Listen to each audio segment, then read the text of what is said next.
السلام علیکم.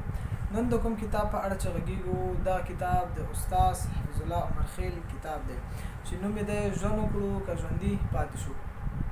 د کتاب د نوم څخه هم دا معلومیږي چې یوازې ژوندی پاتې کېدل ژوند نه دی، یعنی باید د خپل ژوند څخه موږ ګټه واخلو.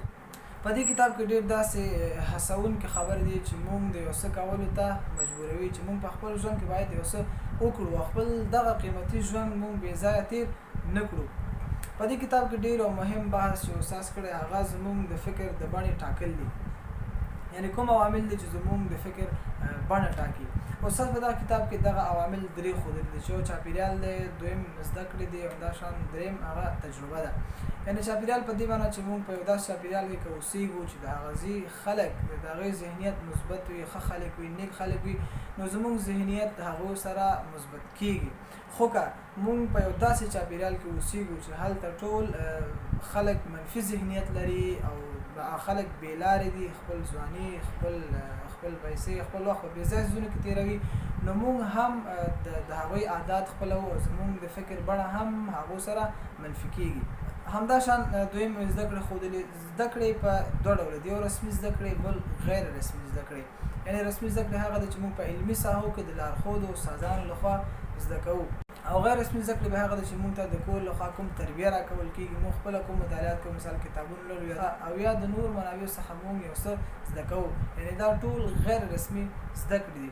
که رسمي زده کړې هم موږ کوو نو باید په داسې ځایونو کې وکړو چې د هغه ځای استادان، هغه خلک، هغه ماحول داسې وي چې هغوی مثال مثبت خلک وي، خلکو سره دوکه، چل، فریب نه کوي او په صداقت سره غواړي چې زموږ آینده نسل پرمختګ وکړي، مثال خپل آینده نسل ته، خپل ځوانانو ته هغوی په رښتیا خدمت کوي.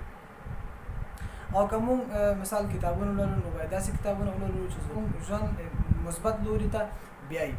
او په کورنۍ کې هم باید خپل ماشومان ته موږ همیشه مثبت ذهنیت ورکړو. داسې نه چې موږ یو چا سره جنګ کوو نو خپل ماشومان ته هم ووایو چې ته هم فلاني کاکا ته سلام وانه چې د هغه عزت ونه کړي، چې کله د مخه راځي د هغه بې ادبي وکړه، دا وکړه. یعنې خپل ماشومان ته موږ یو غلط ذهنیت ورکوو چې دا غلط ذهنیت څخه باید موږ خپل ماشومان وساتو او همیشه هغوی مینه او محبت کولو ته راوبلو. دریم چې د هغه تجربه ده. تجربه په دې معنی چې کله څوک موږ سره بد چلند کوي نو زموږ د فکر بڼه د هغه په وړاندې منفي کېږي. که هغه موږ سره ښه چلند کوي نو زموږ د فکر بڼه هغه سره مثبت کېږي. که یو څوک موږ باندې یو څه خرڅوي، هغه څه که ښه وي نو زموږ د فکر بڼه د هغه په وړاندې مثبت ده چې دا یعنې دا ښه سړی دی، چا سره دوکه نه کوي. خو که یو څوک موږ باندې یو څه خرڅوي او هغه څیز خراب وي نو زموږ د فکر بڼه د هغه په وړاندې منفي شوه.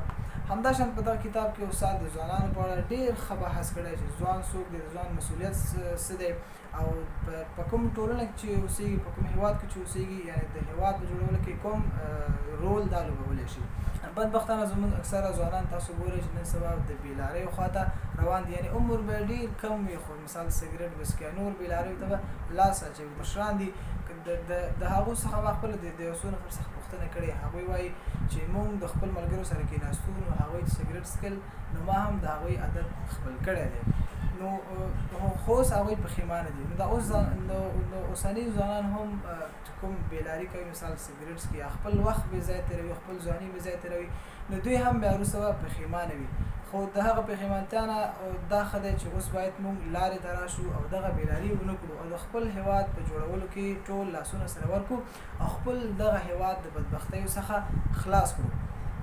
او ډېر ښکلی کتاب دی. په دې کتاب کې ډېر ښایسته خبرې کړي. دا کتاب تاسو ولولئ، ستاسو د ژوند په جوړولو کې ډېر فایده درته رسوي.